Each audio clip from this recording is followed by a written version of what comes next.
Hello everyone, welcome to mini blog. తాళతను December 1 నుంచి పోస్తున్నాడు. ఈరోజు డిసెంబర్ 29.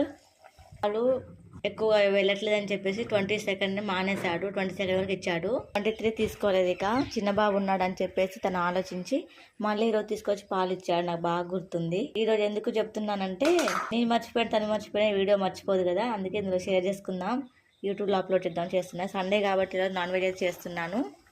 చికెన్ సూప్ అయితే తినాలనిపించింది, అందుకే చేస్తున్నా. ఇప్పుడే అల్లం వెల్లుల్లి పేస్ట్ మిక్సీ పట్టాను. అల్లం పొట్టు తీయకుండా వెల్లుల్లి పొట్టు తీయకోకుండా జస్ట్ డైరెక్ట్గా పట్టేశాను. ఎక్కువ క్వాంటిటీ అవుతుందని చెప్పేసి ఈరోజు బట్టలు అయితే ఉతకలేదు. పిల్లలిద్దరు స్నానం చేయించా నేను చేసేసి. ఇంకా బట్టలు అయితే అప్పుడు ఎక్కువ అవుతాయి అనమాట, అప్పుడు ఉతికేస్తాను ఈవినింగ్ వరకు. కుక్కర్లో కాబెట్టిన పాలు చూడండి, మందంగా ఉంది పైన, అందుకే మీకు చూపిద్దామని ఉంచా. ఇది ఇప్పుడు తినేస్తాను. ఇంతమంది వీడియోస్ కూడా చూపించాను. నచ్చితే వీడియో లైక్ చేయండి. Thanks for watching.